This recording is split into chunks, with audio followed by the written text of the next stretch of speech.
All of you good morning. तो बच्चों, अब नववर्ष 2024 का आगमन, इस आगमन के शुभ अवसर पर मैं आप सभी को तहे दिल से शुक्रिया अदा करता हूं कि आप लोग अच्छा तरीक़ा से मेहनत करें, क्योंकि आप लोग का समय अब उतना नहीं बचा है। इसलिए आप लोग के पास अब पर्याप्त समय है और आप लोग अच्छा तरीक़ा से मेहनत कीजिए और अपना मिशन पर कामयाब होइए। आप अपना मिशन पर कामयाब हो जाते हैं तो 2024 आपका सफल हो जाएगा। इसलिए 2024 को सफल बनाने के लिए आपको अपना मिशन पर क्या होना है? कामयाब होना है। तो चलते हैं हम लोग आज द्विघात समीकरण का ऑब्जेक्टिव प्रश्न को लेकर के कि हम द्विघात समीकरण का ऑब्जेक्टिव प्रश्न को कैसे देखेंगे और किस प्रकार से उसको अपना एग्जामिनेशन हॉल में कब्जा कर लेंगे, यानी हम उसको पलक झपकते ही बना लेंगे। हम इससे पहले आप लोगों को द्विघात समीकरण का चर्चा करा चुके हैं कि द्विघात समीकरण कहाँ से आया, कैसे हुआ। तो आज जो मेरा पहला प्रश्न है क्या है कि द्विघात समीकरण का व्यापक रूप होगा। क्या है पहला प्रश्न? द्विघात समीकरण का व्यापक रूप होगा। आपको 4 ऑप्शन दिया हुआ रहेगा, उनमें से हमको क्या करना है? एक ऑप्शन चुनना है। तो हम पढ़ा चुके हैं कि यदि X square plus B X plus C बराबर 0 हो तो वह क्या होगा? द्विघात समीकरण का व्यापक रूप होगा। तो X square plus B X plus C बराबर 0 मेरा कोई भी ऑप्शन में रहेगा तो वो मेरा क्या हो जाएगा? द्विघात समीकरण का व्यापक रूप होगा। इसलिए इसका राइट आंसर क्या हो जाएगा? इसका राइट आंसर होगा A X square plus B X plus C बराबर 0। क्या हो जाएगा? द्विघात समीकरण का व्यापक रूप X square plus B X plus C बराबर 0 हो जाएगा। अब हम लोग आगे की ओर बढ़ते हैं। अगला प्रश्न है द्विघात समीकरण X square plus B X plus C बराबर 0 के मूलों की संख्या होती है। क्या कहता है कि द्विघात समीकरण X square plus B X plus C बराबर 0। हम इसको लिखते हैं। प्रश्न है कि द्विघात समीकरण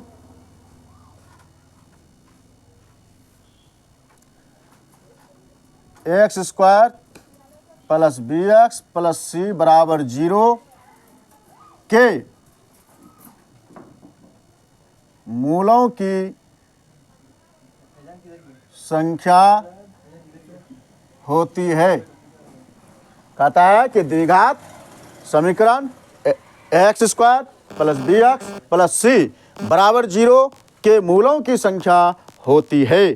तो हम जानते हैं कि जिस बहुपद का घात कितना होगा? 2 होगा, तो वह उनके मूलों की संख्या कितने होंगे? 3 होंगे। क्लियर हो गए? यानी जिस बहुपद में उनकी घात कितना होगा? 2 होगा, तो उनके मूल कितने होंगे? 2 होगा। अगर यदि 3 होगा तो उनके मूल कितने होंगे? 3 होंगे। तो इसलिए प्रश्न से स्पष्ट हो जाता है कि द्विघात समीकरण X square plus B X plus C बराबर 0 के मूलों की संख्या होती है। तो हम देख रहे हैं कि इसका घात कितना है? 2 है, तो इसका मतलब इसके मूलों की संख्या कितना हो जाएगा? 2 हो जाएगा। कितना होगा इसके मूलों की संख्या? 2 हो जाएगा। अब अगला प्रश्न हम लेकर के चलते हैं कि द्विघात समीकरण P X square plus Q X plus C बराबर 0 के मूलों का योग होगा।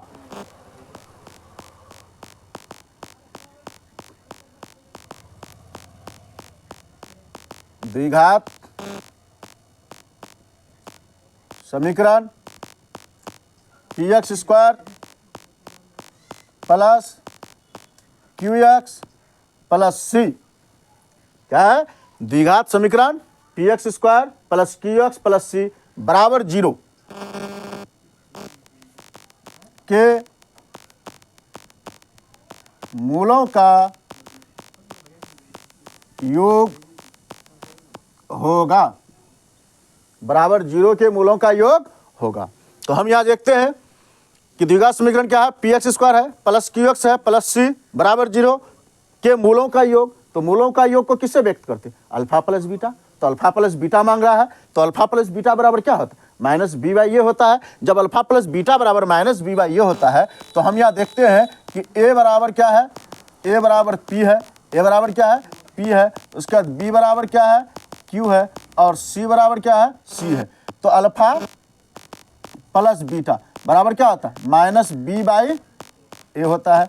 अल्फा प्लस बीटा बराबर क्या होता है, माइनस बी बाई ए। तो इसका मतलब क्या हो गया, माइनस क्यू बाई सी। यानी इसका राइट आंसर क्या हो जाएगा, माइनस क्यू बाई सी हो जाएगा, माइनस क्यू बाई सी हो जाएगा। क्योंकि अल्फा प्लस बीटा बराबर क्या होता है, अल्फा प्लस बीटा बराबर माइनस बी बाई ए होता है। तो इसका राइट आंसर क्या हो जाएगा, माइनस क्यू बाई पी होगा, यानी सी नहीं होगा। क्यों नहीं होगा सी, क्योंकि यह अल्फा प्लस बीटा बराबर माइनस बी बाई ए होता है। तो बी का मान कितना है, क्यू है, तो माइनस क्यू, और ए का मान कितना है, पी है, तो क्या हो जाएगा, पी हो जाएगा। इसलिए माइनस क्यू बाई पी हो जाएगा। ठीक, अब हम अगला प्रश्न पर चलते हैं। कहाँ पर चलते हैं, अगला प्रश्न पर चलते हैं। अगला प्रश्न है कि पुस्तक लिम्बर इम्बाडोयम, कहता है कि पुस्तक जो है, एक पुस्तक है लिम्बर इम्बाडोरम, किस गणितज्ञ द्वारा लिखी गई है। पुस्तक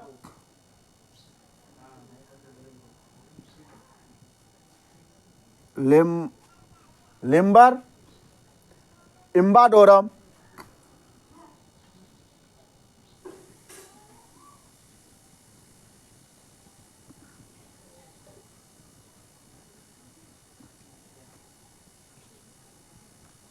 किस गणितज्ञ द्वारा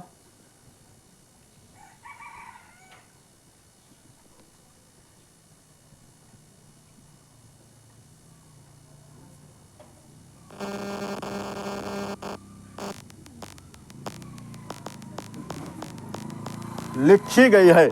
क्या है प्रश्न, एक किताब है, उस किताब का नाम है लिम्बर इम्बाडोरम। क्या नाम है किताब का, लिम्बर इम्बाडोरम, किस गणितज्ञ द्वारा लिखी गई है।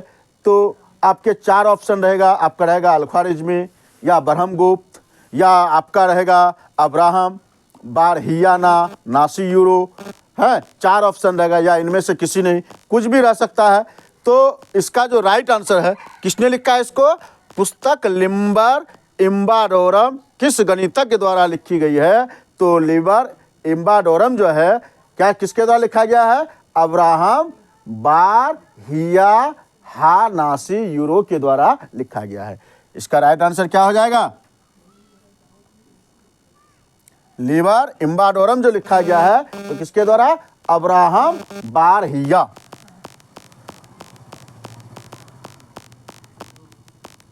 अब्राहम बारहिया,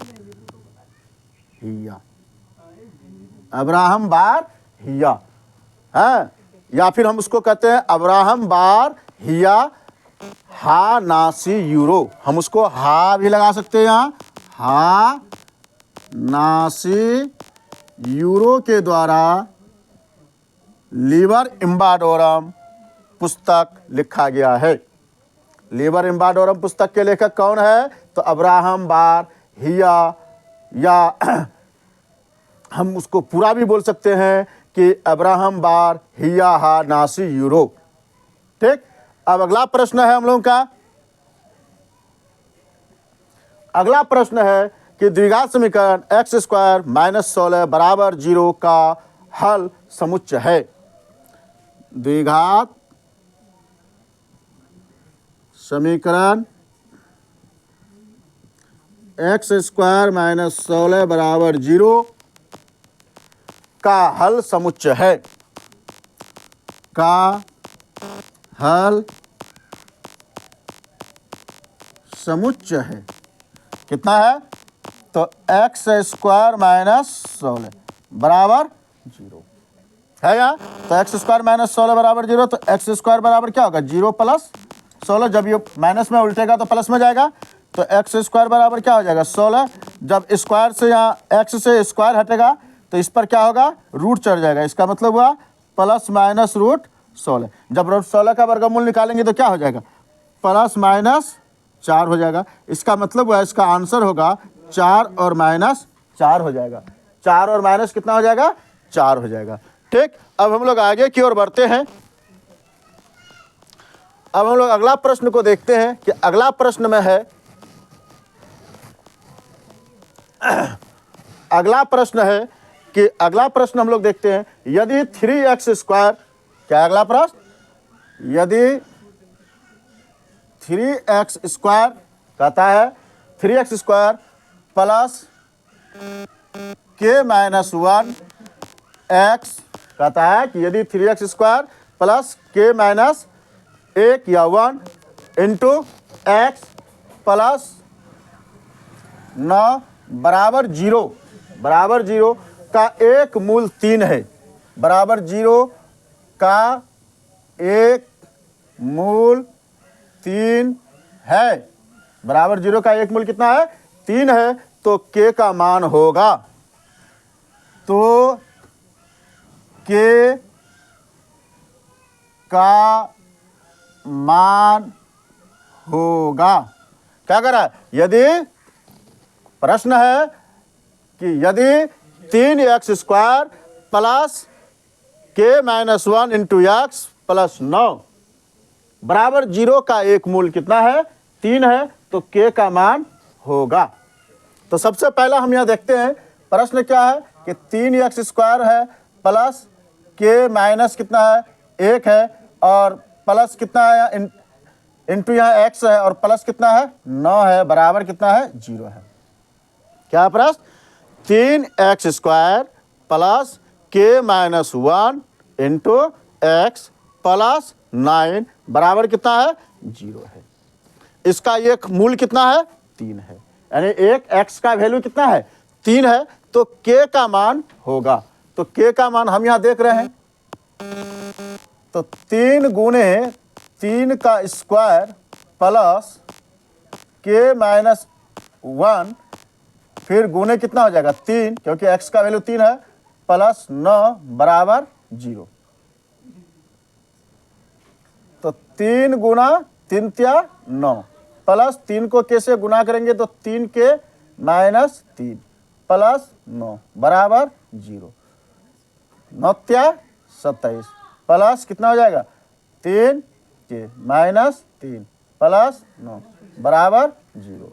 अब पहले प्लस का काम कर दीजिए, 27 और 9 कितना होता है, 27 और 9 हो गया आपका 36, कितना हो गया 36, उसके बाद प्लस 3 के -3 बराबर 0।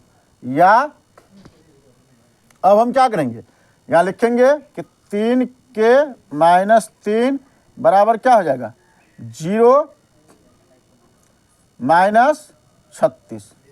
हम ये भी लिख सकते हैं, या अगर हम इसको नहीं लिखेंगे तो हम यहाँ डायरेक्ट कर सकते हैं कि 3 के कितना के 3 के बराबर क्या कर देंगे, -3 है यहाँ, और यहाँ कितना है +36 है, तो बराबर हो जाएगा -33।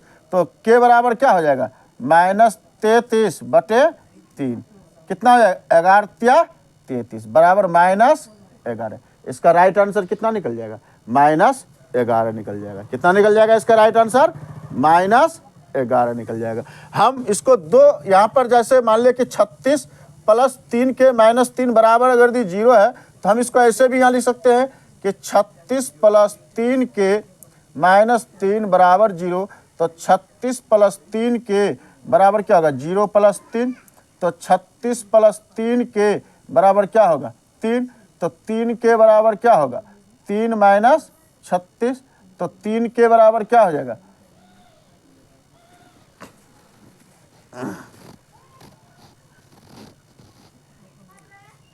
तो 3 के बराबर हो जाएगा -33, तो के बराबर क्या होगा -33/3, 11 त्या 33, तो के बराबर -11 इसका राइट आंसर हो जाएगा।